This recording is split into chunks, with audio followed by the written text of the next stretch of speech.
So we're up to Siman Lamed Beis Sif Mem Gimel. The Mechaber says Charetz Shel Shin. The charetz of the shin, shahainu chuda.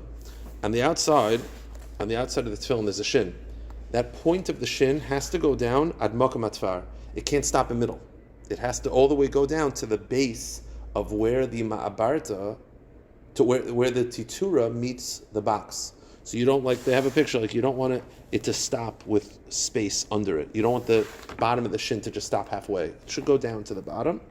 The Mishnah Berurah says, bein the yamin, bein the small, whether it's the right shin or the left shin. Da'anada titura mamish. Ubediavad kosher afilu lo higia kol sheish tzuras hashin. Bediavad is kosher even if it's a small shin on top, but it should go down to the base. Zok the Rama, v'chein hayud shebeshin tzarich liga lamata b'shulei hashin. The yud of the shin, which is the middle leg, also has to reach the bottom, meaning it should be a proper shin and not have just like a yud with a space in the actual shin itself. But don't make the shin go too down, because if you go too down, you'll actually lose the bottom. You don't want that either. You don't want it to go so far down that the titura is covering the shin. Okay. The Mechaber says in Mem Daled, titura. Now what is this titura? Again, you have the box itself, which is where the klaf is. Then you have the base. The base is called a titura. Now technically, the base extends. So this box, this is the actual bias. This has the klaf. This is called the titura. This is the base. This is called the titura. It's added on top. It sort of slides in. They have a picture. That's basically how it's made. It slides in.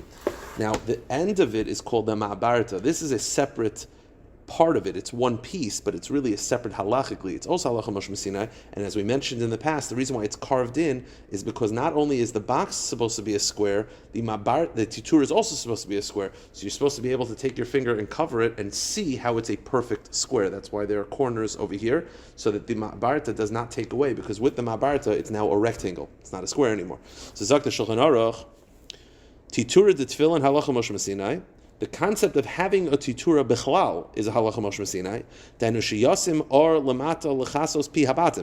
there should be added hide on the bottom as a base. The nirakain daf shel gesher hanikri titura. Fine, that's called a titura. Now, Mishnah Berurah says, we'll come back to it. Mishnah Berurah says shiyasim to place the titura. Va'afilu dasa sovim da'abatim tzrichim lios kulam or echad mikamachim lo b'inishir titura ma'abarta im abatim or echad. Afilu mu or b'fnei atzmai kosher.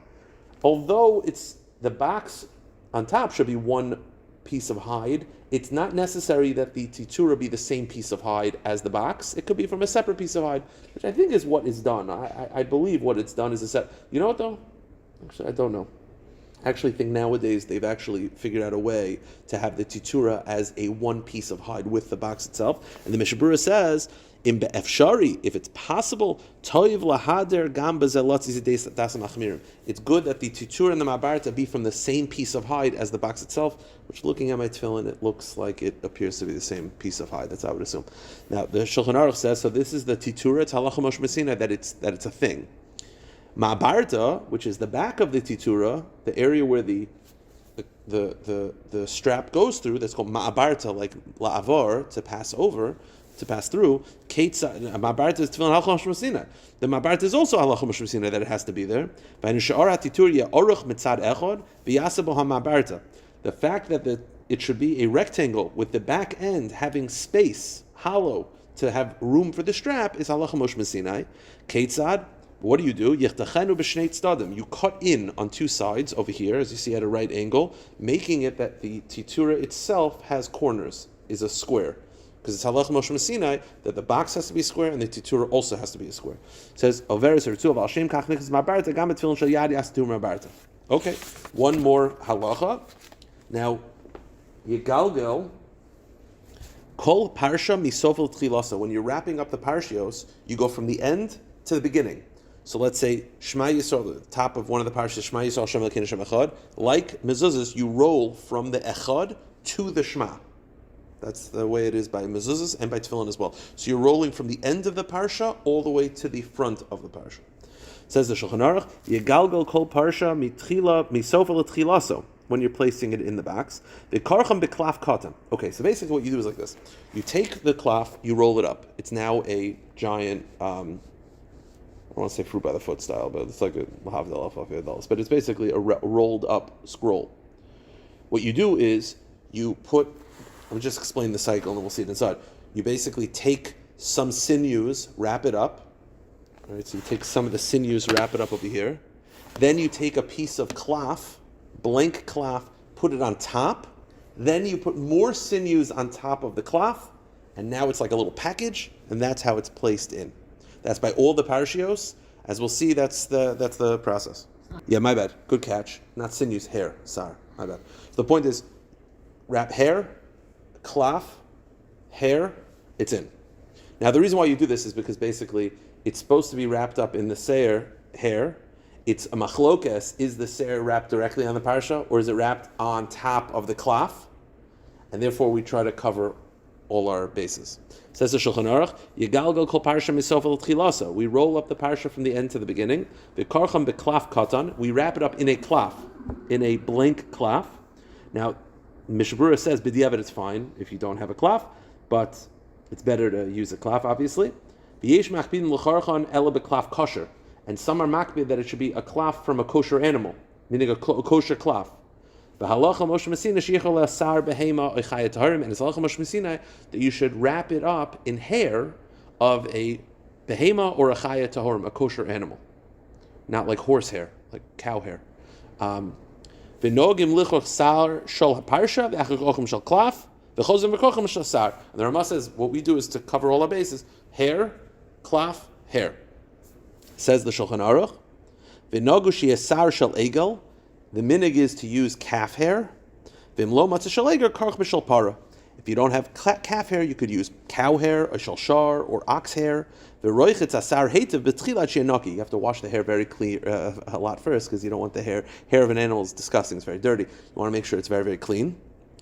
And k'tzas ser zet sar she'achutz. The minig is that some of the hair should stick out, as I'll talk about in a moment. The Mishnah Berurah says, "B'karcham b'klaf katan." By the way, if you don't have a cloth, you could just take a beged. You could rip up a shirt and just wrap it up. It should be wrapped up. I mean, you don't put the cloth directly in; it's wrapped up. You don't put the parsha directly in; it's wrapped up in a cloth. B'klaf kosher, but it should be from a kosher animal. Avaloi mehev chayat but not from a chazer.